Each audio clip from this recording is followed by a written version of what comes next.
Di sini saya akan memberitahukan kepada teman-teman semua tentang pengertian dari intelijensi, karena banyak tokoh-tokoh yang berpendapat kan tentang intelijensi, mendefinisikan tentang intelijensi. Jadi Freeman dalam Abrer tahun 1993, beliau itu mendefinisikan bahwa intelijensi itu adalah sebuah adaptasi atau penyesuaian individu terhadap lingkungan sekitarnya. Nah, dari penyesuaian tersebut itu terdapat sebuah kemampuan untuk belajar dan kemampuan untuk berpikir secara abstrak.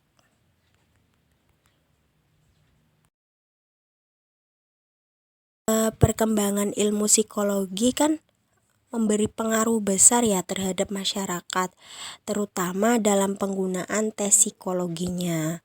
Nah, tes psikologi itu kan banyak digunakan dalam berbagai bidang, bisa di bidang pendidikan, bidang klinis, sosial, maupun itu bidang industri. Dari penggunaan alat tes psikologinya sendiri, itu yang sangat populer adalah tes intelijensi. Dalam sejarah tes intelijensi sendiri itu dimulai pada tahun 1895. Jadi ada seorang tokoh bernama Alfred Binet dan rekannya Victor Henry itu mempublikasikan beberapa artikel yang menyatakan bahwa kemampuan memori dan pemahaman akan hubungan sosial itu dapat diukur. Nah, setelah 10 tahun kemudian artikel tersebut dapat dipublikasikan, seorang tokoh baru yaitu Bernard dan Dieter Simon selanjutnya itu mempublikasikan tentang skala ukur intelijensi yang disebut dengan 30 hingga item.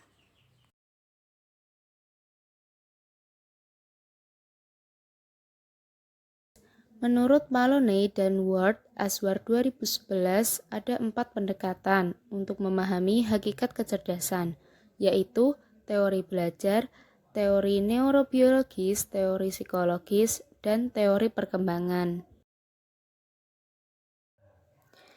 Pendekatan yang pertama yaitu pendekatan teori belajar. Pendekatan teori belajar merupakan teori yang berfokus pada perilaku yang terlihat, yaitu reaksi seseorang terhadap situasi tertentu dan bagaimana beradaptasi dengan situasi tersebut.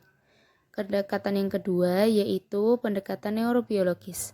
Pendekatan neurobiologis merupakan teori yang mengandaikan bahwa kecerdasan memiliki dasar anatomis dan biologis, dan akibatnya perilaku kecerdasan itu sendiri merupakan neuroanatomis atau perkembangan dan neurofisiologis atau sistem syaraf. Nah, perilaku cerdas itu merupakan kemampuan untuk memahami pentingnya situasi dan menyelesaikan masalah.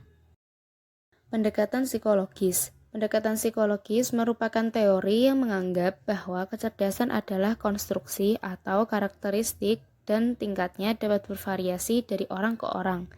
Dan yang terakhir yaitu pendekatan pengembangan. Pendekatan pengembangan merupakan teori yang berasumsi bahwa penelitian kecerdasan berfokus pada masalah perkembangan kecerdasan kualitatif yang terkait dengan tahap individu perkembangan biologis. Selanjutnya yaitu ada hakikat kecerdasan. Menurut Binet Suryabrata tahun 2004, ada 3 jenis kecerdasan. Yang pertama yaitu kecenderungan untuk memperbaiki dan memelihara atau perjuangan tujuan utama yang ditentukan. Yang kedua yaitu ada kemampuan untuk menyesuaikan diri dengan tujuan. Dan yang terakhir yaitu self-criticism, yaitu belajar dari kesalahan yang telah diperbuat. Baik teman-teman, di sini saya akan menjelaskan tentang jenis-jenis intelijensi. Nah, intelijensi sendiri dibagi menjadi beberapa bagian, yaitu ada IQ merupakan kecerdasan menalar, EQ kecerdasan emosi, SQ kecerdasan spiritual, AQ merupakan kemampuan atau kecerdasan untuk menghadapi kesulitan, dan CQ merupakan kecerdasan untuk menemukan penemuan baru.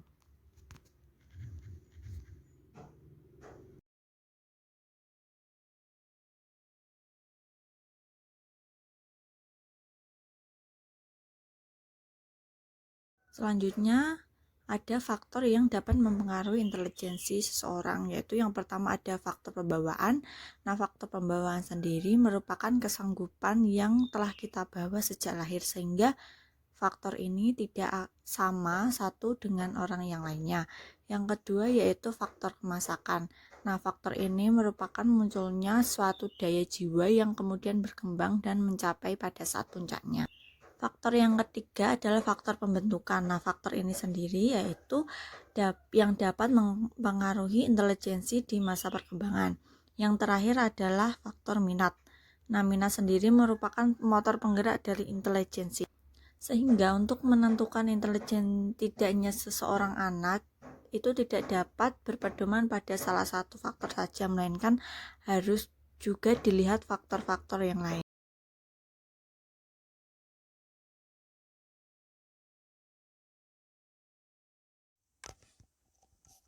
Yang terakhir merupakan kegunaan tes intelijensi itu sendiri. Nah, tes intelijensi itu biasanya digunakan untuk mengetahui apakah seorang anak sudah cukup matang untuk diterima di kelas 1 SD sekolah dasar atau belum. Yang kedua, untuk mengadakan seleksi terhadap calon mahasiswa baru di universitas.